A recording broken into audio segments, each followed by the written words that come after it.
반갑습니다. 이제 침대에서 일어나시고요. 예배를 거두시고 2020년 9월 6일 고등부 예배 하나님께 드리겠습니다. 서도신경하심으로 신앙 고백 드리면서 예배 시작합니다. 전능하사 천지를 만드신 하나님 아버지를 내가 믿사오며 그 외아들 우리 주 예수 그리스도를 믿사오니 이는 성령으로 잉태하사 동정녀 마리아에게 나시고 본디오 빌라도에게 고난을 받으사 십자가에 못 박혀 죽으시고 장사한 지 사흘 만에 죽은 자 가운데서 다시 살아나시며 하늘에 오르사 전능하신 하나님 우편에 앉아 계시다가 저리로서 산자와 죽은 자를 심판하러 오시리라. 성령을 믿사오며 거룩한 공회와 성도와 소를 교통하는 것과 죄를 사하여 주시는 것과 몸이 다시 사는 것과 영원히 사는 것을 믿사옵나이다. 아멘. 예배를 위해서 제가 대표기도 드리겠습니다. 부와 귀가 주께로 말미암고 또 주는 만물의 주제가 되사 손에 권세와 능력이 있사오니 모든 사람을 크게 하심과 강하게 하심이 주의 손에 있나이다. 아멘. 전능하신 살아계신 주님, 부와 귀가 주께로 말미암고 또 주는 만물의 주제가 되사 손에 권세와 능력이 있사오니 모든 사람을 크게 하심과 강하게 하시는 주님, 오늘 이 시간 우리가 드리는 예배를 받아 주옵소서. 코로나 때문에 힘들고 어려운 시간들을 보내고 있지만 이번 주에 고1한 친구랑 통화를 하면서 친구가 코로나 때문에 이번에 종교 1등 한번 해보겠습니다라는 박진감 넘치는 믿음의 고백을 했는데, 하나님 이 시간 성령으로 말미암아 예배 가운데 우리에게 새로운 힘과 용기를 허락하여 주옵소서. 코로나로 인해서 밀리고 힘들고 어렵다는 이야기만 우리 입에서 나오는 것이 아니라 전능자의 손을 붙잡고 이 위기를 기회로 삼을 수 있는 우리가 될 수 있도록 축복하여 주옵소서.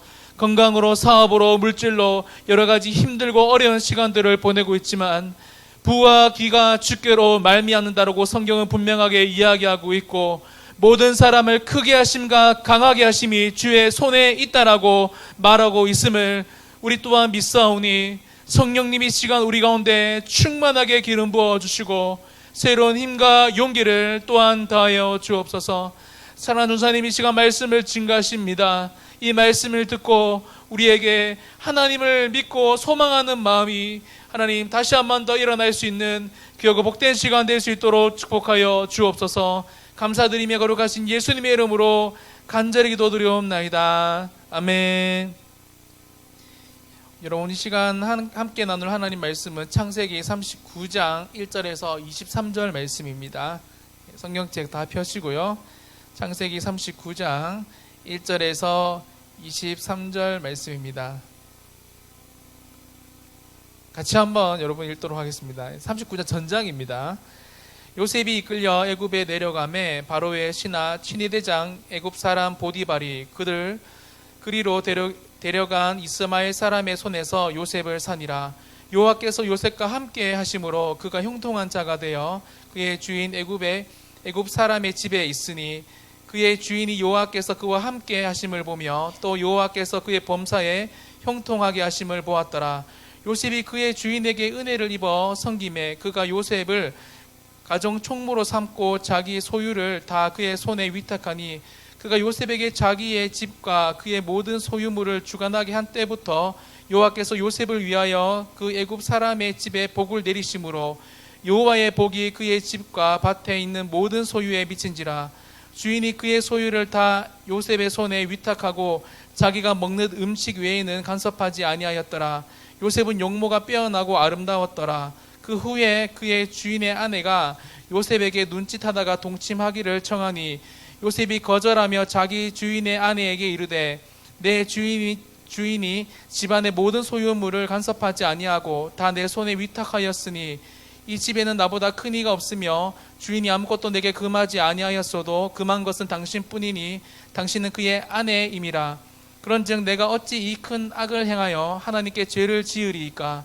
여인이 날마다 요셉에게 청하였으나 요셉이 듣지 아니하여 동침하지 아니할 뿐더러 함께 있지도 아니하니라. 그러할 때 요셉이 그의 일을 하러 그 집에 들어갔더니 그 집 사람들은 하나도 거기 없었더라. 그 여인이 그의 옷을 잡고 이르되 나와 동침하자. 그러나 요셉이 자기 옷을 그 여인의 손에 버려두고 밖으로 나가매 그 여인이 요셉이 그의 옷을 자기 손에 버려두고 도망하여 나감을 보고 그 여인의 집 사람들을 불러서 그들에게 이르되 보라 주인이 히브리 사람을 우리에게 데려다가 우리를 희롱하게 하는도다. 그가 나와 동침하고자 내게로 들어오므로 내가 크게 소리 질렀더니 그가 나의 소리 지름 부름을 듣고 그의 옷을 내게 버려두고 도망하여 나갔느니라 하고 그의 옷을 곁에 두고 자기 주인이 집으로 돌아오기를 기다려 이 말로 그에게 말하되 이르되 당신이 우리에게 데려온 히브리 종이 나를 희롱하려고 내게로 들여왔으므로 내가 소리질러 불렀더니 그가 그의 옷을 내게 버려두고 밖으로 도망하여 나갔나이다. 그의 주인이 자기 아내가 자기에게 이르기를 당신의 종이 내게 이같이 행하였다 하는 말을 듣고 심히 노한지라.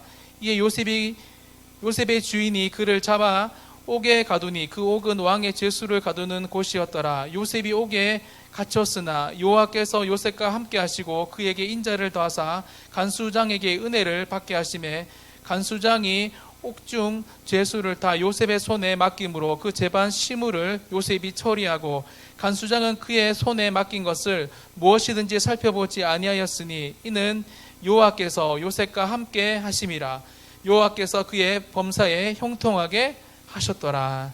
아멘. 이 시간 우리 고등부 담당하시는 양미양 전사님 나오셔서 하나님 말씀 증거하도록 하겠습니다.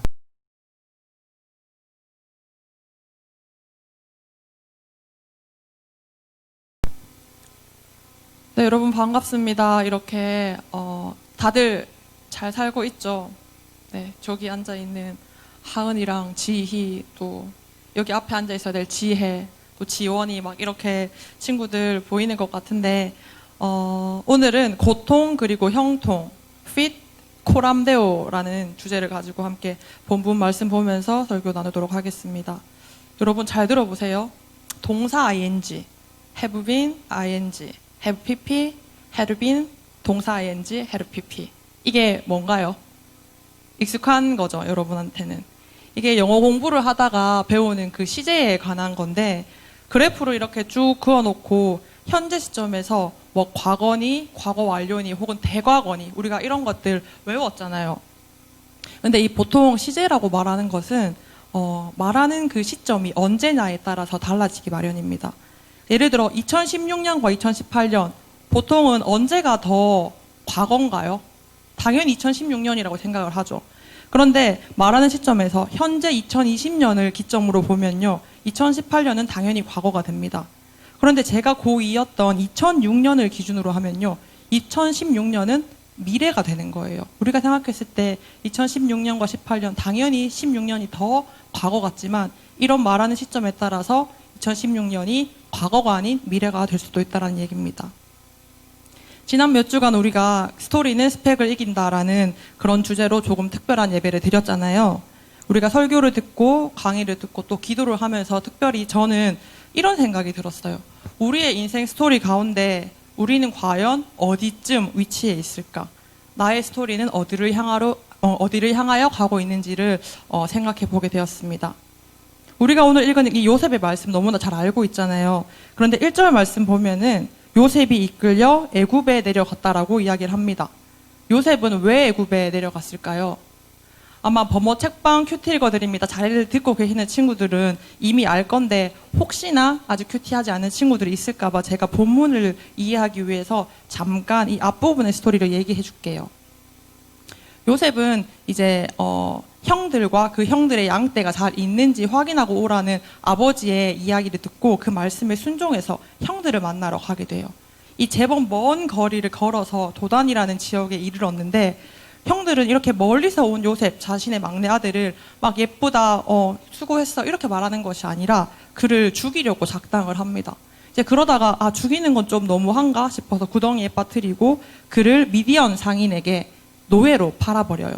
그래서 1절에 요셉이 이끌려 애굽에 내려가매 이렇게 적혀 있는 말은 사실 애굽에 가게 된 이유가 요셉은 굉장히 억울하게 형들에 의해서 종으로 또 노예로 팔려가게 된 것입니다.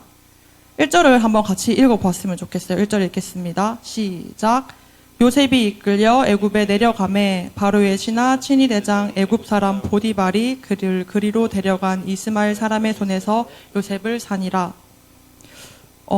종으로 팔려가기 전만 해도 이 요셉은요, 야곱이 노년에 얻었던 아들이었기 때문에 다른 형제들보다 좀 더 많은 편애를 받고 살아갑니다. 그래서인지는 모르겠는데 요셉은 굉장히 형들 눈치도 보지 않고 좀 그야말로 세상에서 제일 속편한 그런 상태로 살아가고 있었어요. 창세기 37장 4절은 이렇게 말합니다. 그의 형들이 아버지가 형들보다 그를 더 사랑함을 보고 그를 미워하여 그에게 편안하게 말할 수 없었더라. 이때의 요셉의 이야기를 들어보면요, 형들에게 좀 미움을 받기는 했지만 아버지에게 사랑받는 그런 부잣집 막내 아들로 살아가고 있었어요. 그런데 창세기 39장 1절에는 요셉의 인생이 한순간에 바뀌어버리는 얘기가 나옵니다. 종으로 또 노예로 팔려가게 된 거죠.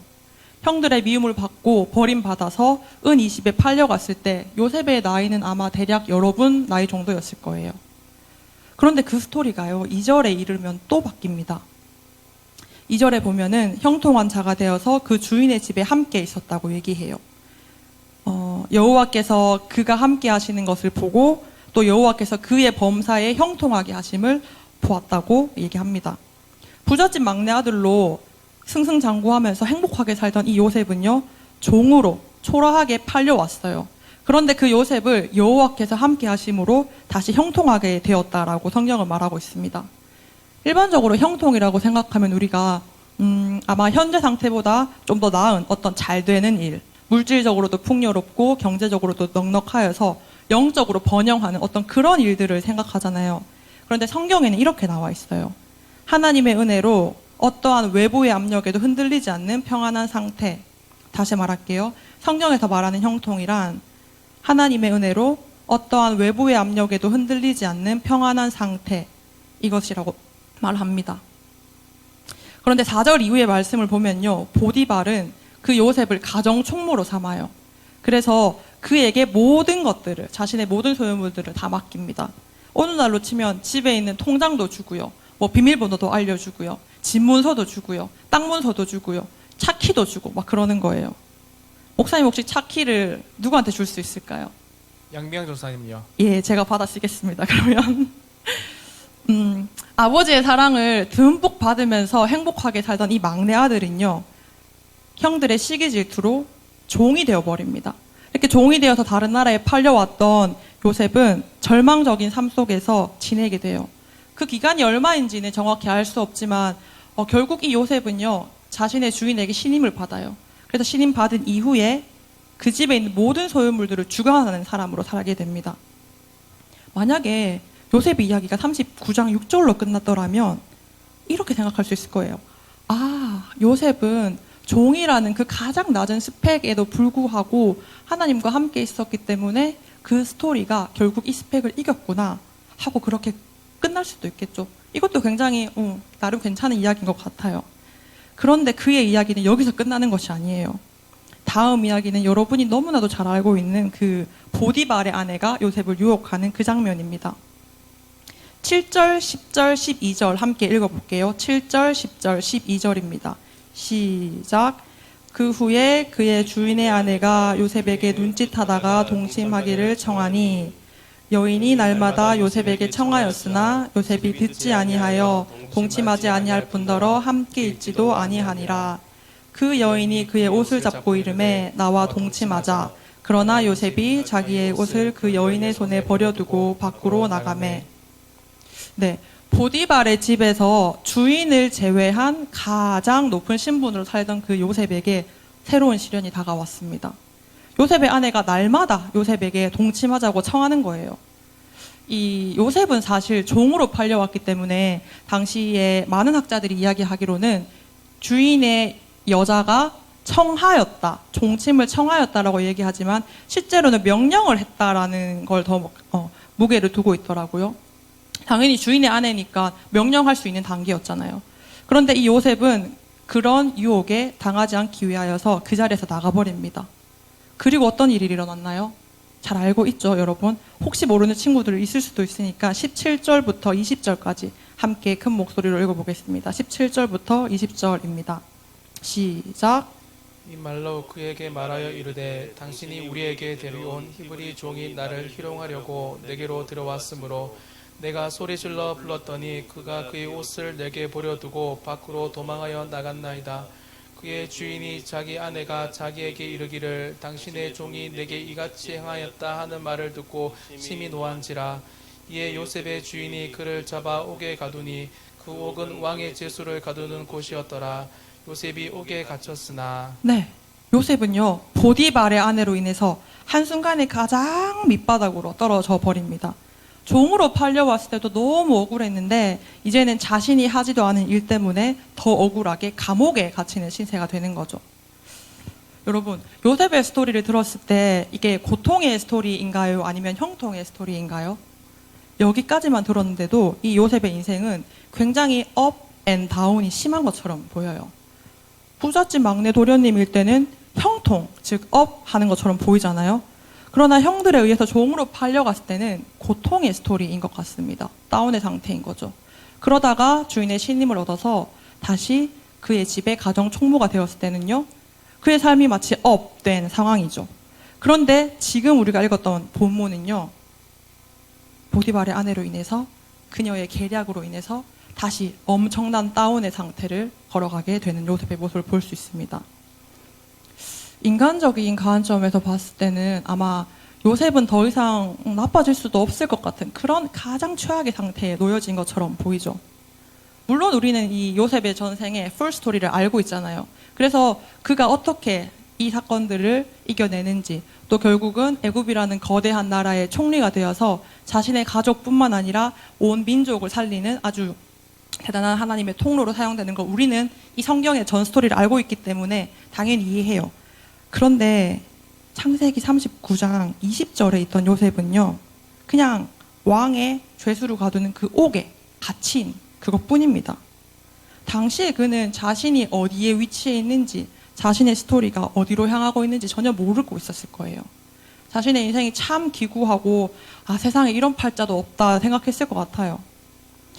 그런데 우리의 인생도 마찬가지 아닐까요? 분명히 우리도 각자의 스토리를 가지고 있습니다, 여러분. 이 스토리의 흐름 가운데 어쨌든 엔딩을 향하여서 나아가고 있어요. 그런데 현재 이 시점을 살고 있는 우리는 사실 우리 인생의 전체 풀스토리를 알지 못해요. 그렇기 때문에 우리의 인생이 어디로 흘러가는지, 또 어떻게 끝날지, 심지어는 이 스토리 가운데 어디에 위치해 있는지도 전혀 알지 못하는 상황인 거잖아요.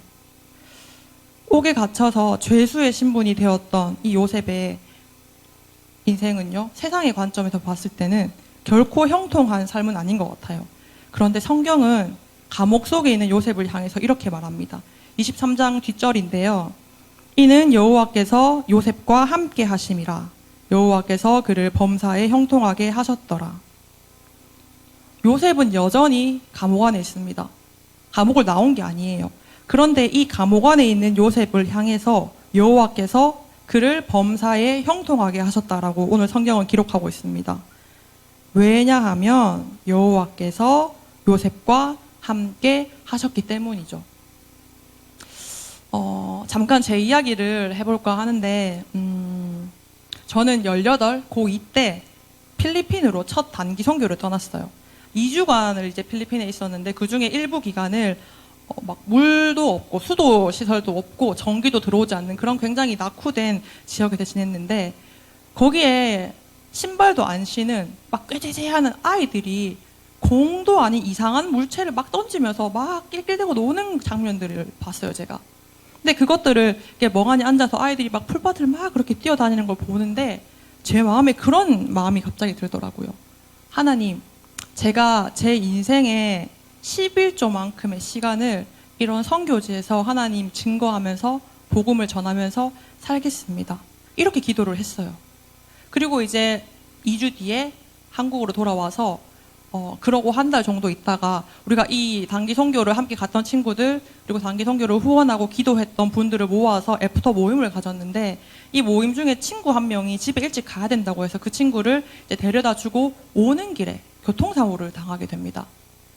저는 조수석에 타고 있었고, 그 당시 이제 저희 전도사님이었던 분이 운전을 하고 계셨는데, 상대방의 100% 실수로 그분이 음주도 하셨고요. 졸음운전도 하셨고, 밤이어가지고 이제 신호등도 무시하고 신호 위반을 한 채로 저희가 이렇게 서 있었는데 저희 차를, 교회 차를 이렇게 치고, 중앙선 침범해서 치고 도망을 가버렸어요. 그런 상황에서 저는 이제 후방 십자인대가 파열이 되었습니다. 이게 자가 복구가 안 된다는 얘기를 듣고 이식을 했어요. 이제 후방 십자인대를 이식하고 병원에 한 달 반 정도 입원을 해 있었는데, 그때가 제가 고2였던 시기였거든요. 고2 여름방학 마치고 한 달 후니까 2학기가 시작되고 한 달 정도 있던 때였습니다. 중간고사를 사실 일주일 앞둔 그 시점이었어요. 그런데 저는 그 교통사고로 인해서 병원에 있어서 중간고사를 못 쳤어요. 고2 2학기 중간고사, 굉장히 여러분 얼마나 중요한지 아시잖아요. 그러니까 단기 선교 갔다 와서 가장 뜨거울 때였어요. 뭐 어디 노래방이나 PC방 갔다 오면서 사고 난 게 아니라 교회 가는 길에, 교회로 다시 복귀하는 그 길에 났던 교통사고였습니다. 병원에 한 달 반 정도 있었고 재활치료를 한 6개월 정도 받은 것 같아요. 이제 보조기를 차고 다니면서 혼자 걷는 게 힘들어가지고 움직이기도 힘들었고 그랬는데, 그때 제가 어떤 느낌이었냐면 처음에 한 1, 2주 정도는 그냥 뭐 괜찮을 거야 했는데 이것들이 계속 길어지니까 세상이 무너지는 것 같더라고요. 병원에 있으면서 사실 온갖 생각이 다 들었어요. 진짜 못된 마음인데 하나님 저 그냥 죽이지 그러셨어요. 그냥 저 뭐 인생에 아무것도 안 보이는데 그냥 죽었으면 차라리 편했을 건데, 하나님 나라 갔을 건데, 이런 마음까지 들더라고요. 물론 지금 생각해보면 뭐 교통사고도 별거 아니고 중간고사 한번 못 치는 거 제 인생 전체의 풀스토리 가운데 진짜 아무것도 아니에요. 그런데 그 당시에 고2 그 시점에 여학생이었던 저는요, 제 인생이 끝난 것 같이 느껴졌습니다. 물론 이제 그 스토리로 인해서 제 인생이 완전히 바뀌게 되는 또 몇 가지 사건들을 저는 이제 겪었기 때문에 이렇게 웃으면서 여러분 앞에서 얘기를 할 수 있는 건데, 정말 그 상황 속에 있던 저는요, 너무 비참하고요, 너무 아무것도 아닌 것 같아서 그냥 없어져 버리고 싶더라고요. 제가 진짜 하고 싶은 얘기는 이거예요. 당시에 저는요, 육체적으로 혼자 걷지도 못하는 그런 어려운 상태였잖아요. 그러니까 상황적으로도 고2 중간고사까지 치지 못한 그런 되게 불리한 상황이었어요. 정신적으로도 피폐해져 있었죠. 삶 속에 굉장히 나는 정말 고통스러운 삶을 살고 있다 이렇게 느꼈으니까요. 그런데 이 스토리 가운데 이 시기를 지나서 룩백을 해보니까요, 과거를 회상해보니까요, 그때 저는 형통한 자였어요. 감히 그렇게 지금은 말할 수 있습니다. 다시 형통에 대한 정의를 아까 말했던 걸 해볼게요. 형통은 경제적으로, 환경적으로, 육체적으로 잘 되는 걸 뜻하는 것이 아닙니다. 세상에서 봤을 때 승승장구하는 그런 상태를 말하는 것이 아니라 내 상황이나 환경과 관계없이 하나님의 은혜로 그분과 함께 있을 때 우리의 삶이 비로소 형통한 것입니다. 그렇기 때문에 사실 우리는 고통 속에서 더 형통을 찾을 수 있죠. 인간이 진짜 연약하고 악한 건지 우리가 고통 가운데 있어야 사실 더 많이 기도하잖아요. 우리가 고통을 겪을 때 비로소 하나님을 더 찾잖아요. 그때 되어서야 하나님밖에 없어요. 제발 좀 도와주세요. 하나님 아니면 나는 아무것도 할 수 없어요. 그렇게 솔직히 고백하잖아요. 그렇기 때문에 하나님밖에 길이 없음을 알게 되는 그것이 곧 형통입니다, 여러분. 그러한 경험들이 예배를 드리는 우리 모두에게 있기를 소망합니다. 우리는 하나님과 함께 있음을 잊지 말아야 합니다. 하나님 앞에서, 즉 코람데오 할 때 그분이 우리의 범사를 형통하게 하실 줄 믿습니다. 여러분, 오늘 예배 끝나고 한번 인생의 그래프를 그려보세요. 우리의 과거 스토리도 어쩌면 이 요셉처럼 업 앤 다운이 엄청 심할 거예요. 그런데 제가 확실하게 얘기할 수 있는 건요, 17, 8, 9 여러분의 인생 스토리 그래프보다 30, 40, 50 된 선생님들, 그리고 학부모님들, 목사님들의 인생 스토리가 훨씬 더 많은 곡선들을 가지고 있을 거예요. 이 업 앤 다운이 굉장히 더 많이 심할 거란 겁니다. 코로나로 인해서 우리의 삶이 완전히 바뀌어 버렸죠. 제 고3 친구들 생각하면은 굉장히 막연할 것 같아요. 이 수능이라는 것 앞두고 중고등학교 시절 계속 공부를 하면서 그렇게 지내왔는데 갑자기 예기치 않은 이 코로나 때문에 수능은 어떻게 쳐야 될지, 대입은 어떻게 되는지, 내 인생은 어디로 향하는지, 이런 것들이 막막하고 어려운 마음일 것 같습니다. 그러니까 한 치 앞도 안 보이는 그런 고통의 스토리인 것 같을 거예요. 그런데 그렇기 때문에 그래서 이 시점에서 한번 생각해 보자는 거예요. 우리의 이 스토리가 어디를 향하여 가고 있는지, 또 우리의 이 스토리는 어디쯤 위치해 있는지, 그리고 결국은 어떤 끝을, 엔딩을 맞이하게 될 건지요. 여러분의 인생 목적은 무엇인가요? 수능을 치고 대학을 가고, 좋은 대학을 졸업하고, 안정적인 직장을 가지고, 그렇게 가정을 꾸리고, 그것이 여러분의 스토리인가요? 그런데 그것이, 계획했던 모든 것이 이 코로나 때문에 망한 것 같나요? 이 코로나로 인해서 여러분의 범사의 형통이 없어진 것 같나요? 다시 말합니다. 형통은 우리가 하나님의 은혜로 그분과 함께 있음을 깨달아야만 누릴 수 있습니다. 왜 영화 감독은요, 완성된 그 대본을 가지고 영화를 촬영을 시작하잖아요. 물론 우리는 이 인생의 스토리를 전혀 알 수 없기 때문에, 우리 인생의 대본을 가지고 있지 않기 때문에 굉장히 막막하고 답답할 때가 많아요. 그런데 이 인생 스토리의 감독이 하나님이심을 깨달으면요, 그분의 레디 액션에 귀 기울이면요, 다시 말해서 내 인생 스토리의 대본을 완벽하게 가지고 계시는 그 하나님을 깨닫고 그분께 내 인생 스토리의 감독의 자리를 내어드리면요, 저와 여러분의 삶이 형통해질 줄 믿습니다. 말씀을 맺겠습니다. 창세기 39장 23절 뒷부분에 자신의 이름을 넣어서 한번 크게 따라했으면 좋겠어요. 제가 선창을 할 테니 여러분이 따라해주면 좋을 것 같아요. 이는 여호와께서 나 양미양과 함께 하심이라. 여호와께서 나를 범사에 형통하게 하셨더라. 다시 하겠습니다. 이는 여호와께서 나 양미양과 함께 하심이라. 여호와께서 나를 범사에 형통하게 하셨더라. 여러분, 제가 얼마 전에 그 집 앞 강변을 걸으면서요, 이 설교를 듣고 있었는데 갑자기 막 비가 내리는 거예요. 근데 이게 딱 1년 전 상황이 이렇게 회상이 되는데, 그때도 마찬가지로 이민건 목사님 그때는 설교 듣고 있었는데, 막 설교 듣고 강변을 걷고 있었는데 갑자기 막 비가 오더라고요. 금방 그치겠지 뭐 했던 비가 엄청 많이 내려져서 저는 옷도 다 젖고 막 엄청 헐레벅떡 뛰어서 집에 갔던 기억이 나는데, 근데 얼마 전에 이 날은요, 비가 왔는데도 저는 뛰지 않았어요. 왜냐면 제가 가지고 있던 그 에코백에 혹시나 싶어서 넣어줬던 우산이 있는 걸 알고 있었거든요. 우리 인생도 마찬가지입니다. 갑작스럽게 내리는 이 소낙비에 우리가 우왕좌왕하지 않는 건 제가 그 우산을 가지고 있던 걸 알기 때문이잖아요. 마찬가지로 인생의 앞에 예기치 못한, 생각지도 못했던 장애물들이 있고 어려움들이 놓여졌을 때 우리가 흔들리지 않는 이유는요, 우리 하나님과 함께 있음을 알 때입니다. 그런 형통이 여러분과 저에게 있기를 소망합니다. 네, 함께 찬양하면서 오늘 또 기도도 했으면 좋겠는데, 물론 이 영상을 통해서 보는 친구들 좀 어색할 수 있지만 그래도 마음을 다하여 더 찬양하고 함께 기도하는 시간 가졌으면 좋겠습니다. 가사를 생각하면서 같이 주만 의지해라는 찬양입니다.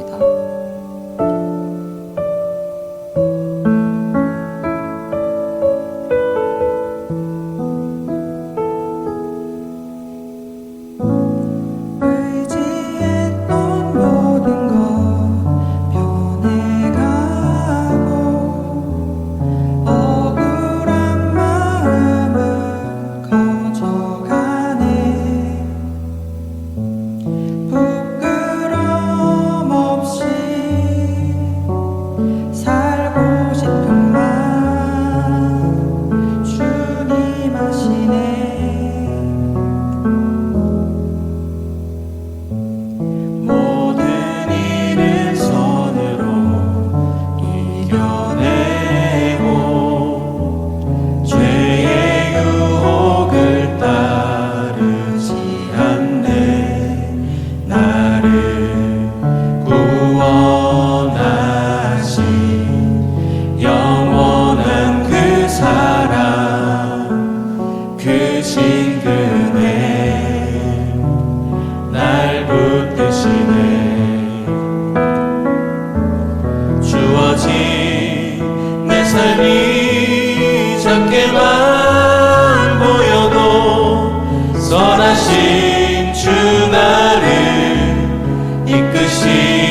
보시는 주님만 따르네. 날 택하신 주만 의지해. 보이는 상황에 무너질지라도 예수 능력이 나를 붙드네. 보이지 않아도 주님만 따르네. 내 평생 주님을 노래하리라.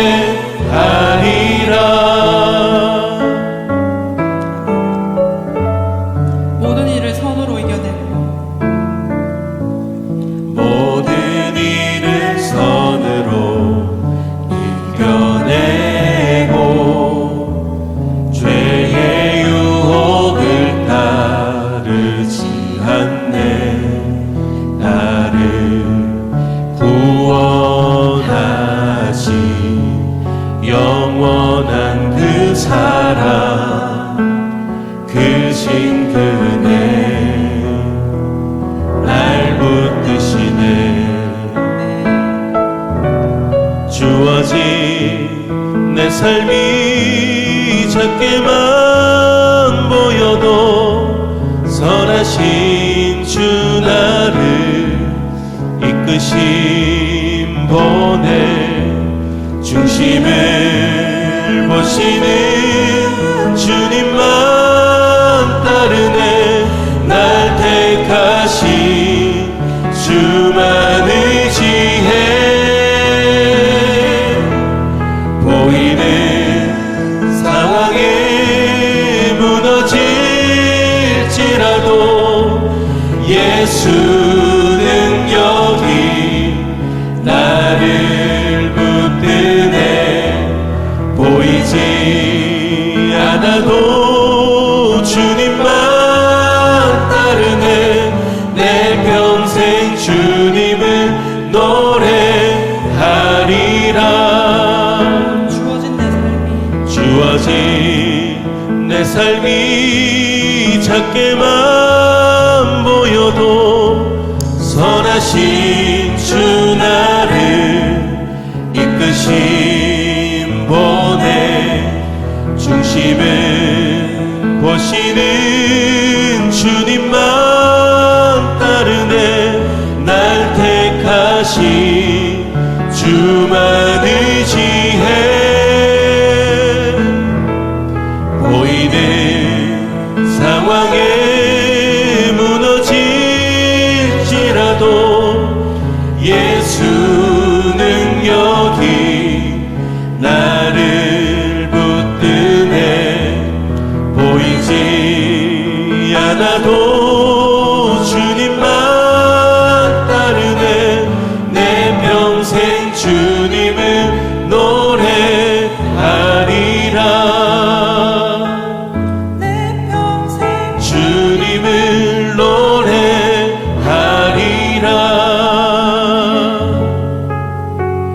주님을 노래하리라.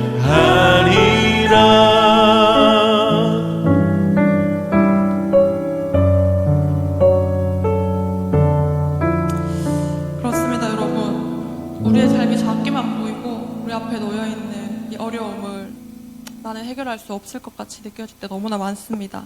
우리 이 시간 하나님 앞에 정직하게 지금 내가 처해 있는 고통이 무엇인지, 또 내가 이길 수 없을 것 같은 그 장애물들은 무엇인지 하나님 앞에 정직하게 아뢰고, 하나님 나와 함께 해주세요. 하나님 나와 함께 하심을 내가 깨달을 수 있도록 도와주세요. 그렇게 함께 잠잠히 기도했으면 좋겠습니다. 기도하겠습니다.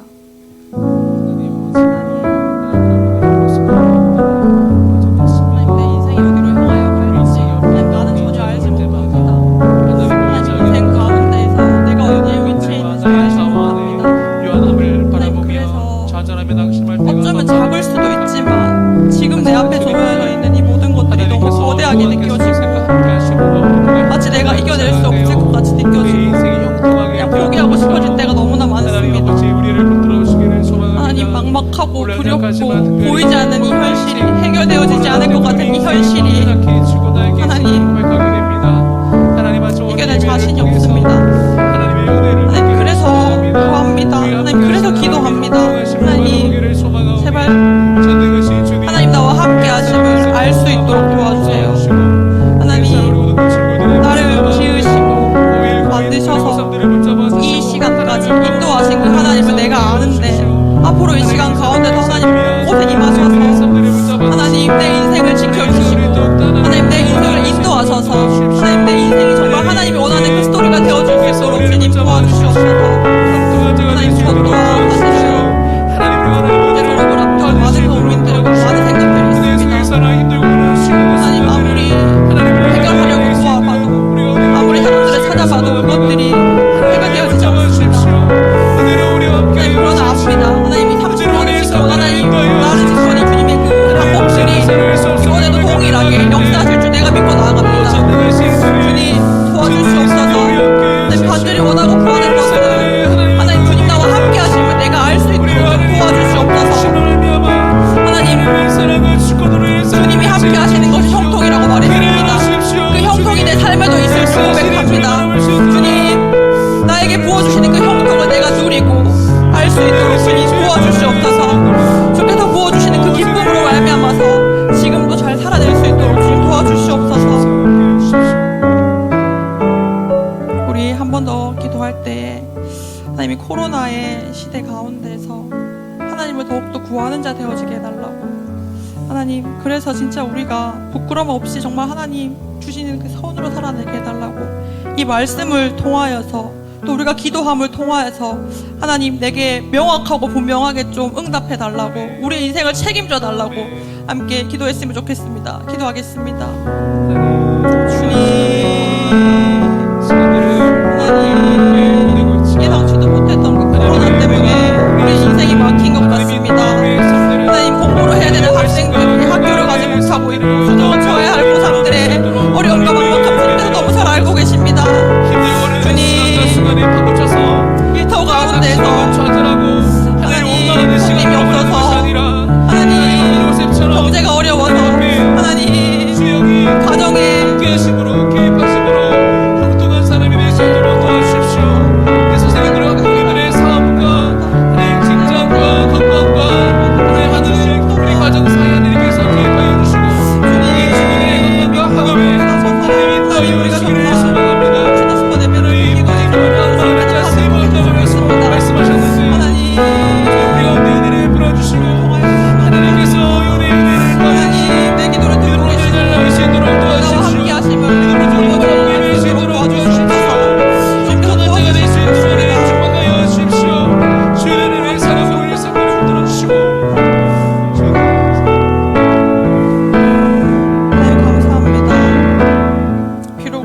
가정에 가정에 있지만 하나님 말씀 앞에서 하나님을 기대하는 마음으로 모인 이 모든 친구들이 또 선생님들이 학부모님들이 정말 이 말씀을 통하여서 하나님 우리와 함께 하심을 알 수 있도록 허락해 주시옵소서.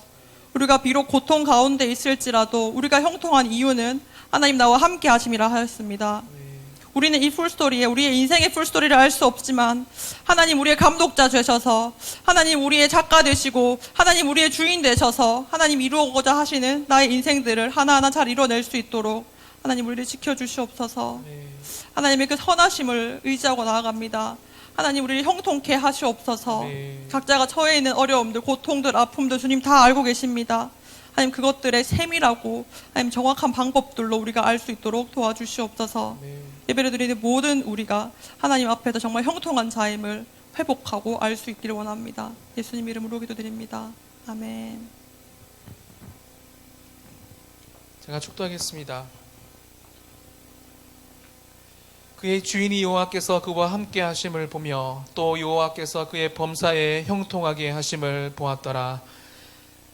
이제 우리 주 예수 그리스도의 은혜와 하나님 아버지의 놀라우신 사랑과 성령님의 교통하심이 하나님께서 성령께서 요셉과 함께 하시는 그 형통의 삶들이 우리의 삶에도 이루어지기를 소망하는 모든 친구들의 머리 위에 사랑하는 부장 입사님 이하 모든 선생님들에게 특별히 영상으로 함께 드리는 하나님의 사람들에게 이제로부터 영원까지 함께 있을지어다. 아멘. 행복한 한 주가 되시기 바랍니다.